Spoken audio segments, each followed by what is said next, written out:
Hi friends, welcome to ಅಡುಗೆ ಸಂತೆ.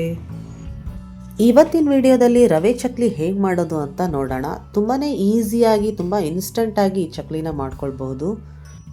ತುಂಬಾ ಪರ್ಫೆಕ್ಟಾಗಿ ಬರುತ್ತೆ. ಎಲ್ಲೂ ಒಡೆದೋಗೋದಾಗಲಿ ಮುರಿದೋಗೋದಾಗಲಿ ಆಗೋದಿಲ್ಲ. ಚಕ್ಲಿ ತಿನ್ನಬೇಕು ಅಂತ ಅನ್ನಿಸ್ದಾಗ ಟಕ್ ಅಂತ ಮಾಡ್ಕೊಳ್ಬೋದು.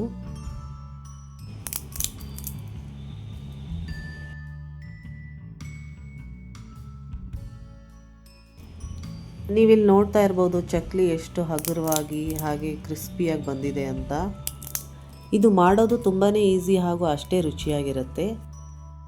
ಈ ಥರ ಗರಿ ಗರಿಯಾಗಿರುವಂಥ ಚಕ್ಲಿಯನ್ನು ಮಾಡ್ಕೊಳ್ಳೋಕ್ಕೆ ಏನು ಬೇಕು ಅಂತ ನೋಡೋಣ. ಮೊದಲಿಗೆ ಒಂದು ಪಾತ್ರೆಯಲ್ಲಿ ನಾನು ಒಂದು 2 ಕಪ್ ಆಗೋಷ್ಟು ಅಕ್ಕಿ ಹಿಟ್ಟನ್ನು ತಗೊಂಡಿದ್ದೀನಿ.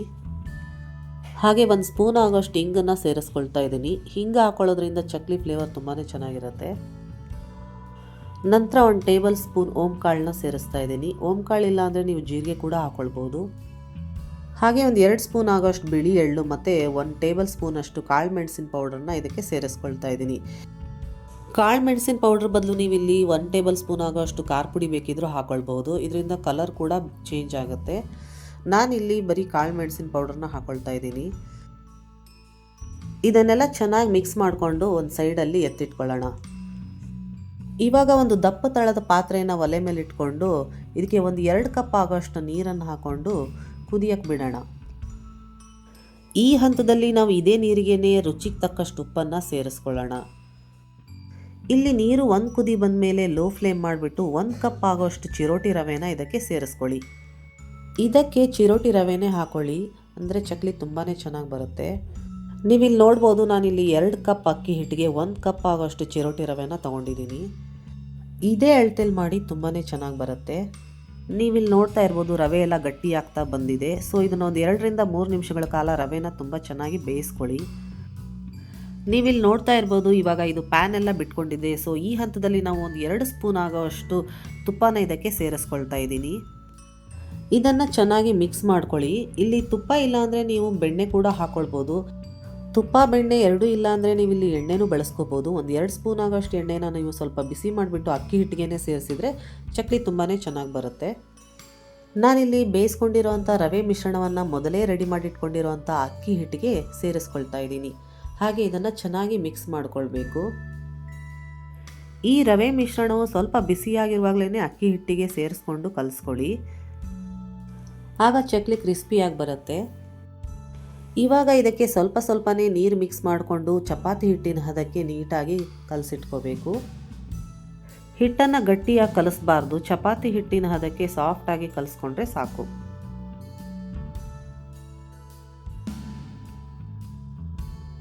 ನೀವಿಲ್ಲಿ ನೋಡ್ತಾ ಇರ್ಬೋದು ಹಿಟ್ಟು ಎಷ್ಟು ಸಾಫ್ಟ್ ಆಗಿದೆ ಅಂತ.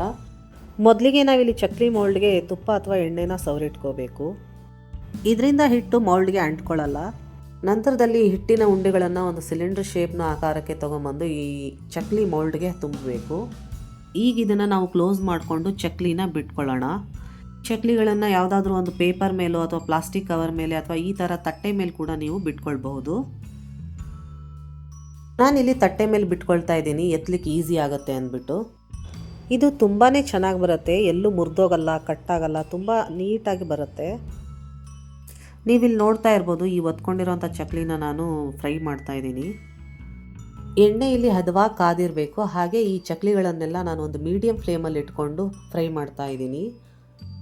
ಈ ಎಣ್ಣೆಲಿರೋ ಬಬಲ್ಸ್ ಎಲ್ಲ ಕಂಪ್ಲೀಟಾಗಿ ಕಡಿಮೆ ಆದರೆ ಚಕ್ಲಿ ಚೆನ್ನಾಗಿ ಬೆಂದಿದೆ ಅಂತ ಅರ್ಥ.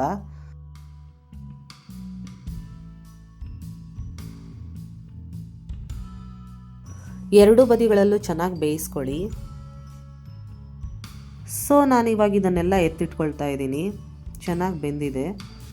ಇದು ತುಂಬಾ ಚೆನ್ನಾಗಿರುತ್ತೆ, ಹಾಗೆ ತುಂಬಾ ಕ್ರಿಸ್ಪಿಯಾಗಿರುತ್ತೆ.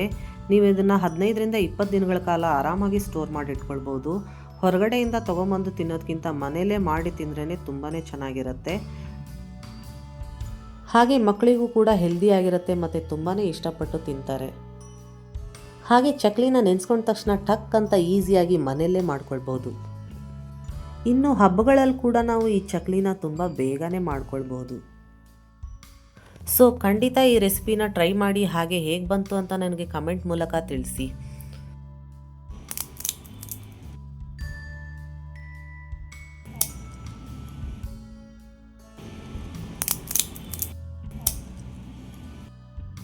ಮತ್ತಷ್ಟು ಈಸಿ ರೆಸಿಪಿಗಾಗಿ ನಮ್ಮ ಚಾನಲ್ನ ವಾಚ್ ಮಾಡಿ, ಸಬ್ಸ್ಕ್ರೈಬ್ ಮಾಡಿ, ಹಾಗೆ ಶೇರ್ ಮಾಡಿ, ಲೈಕ್ ಮಾಡಿ.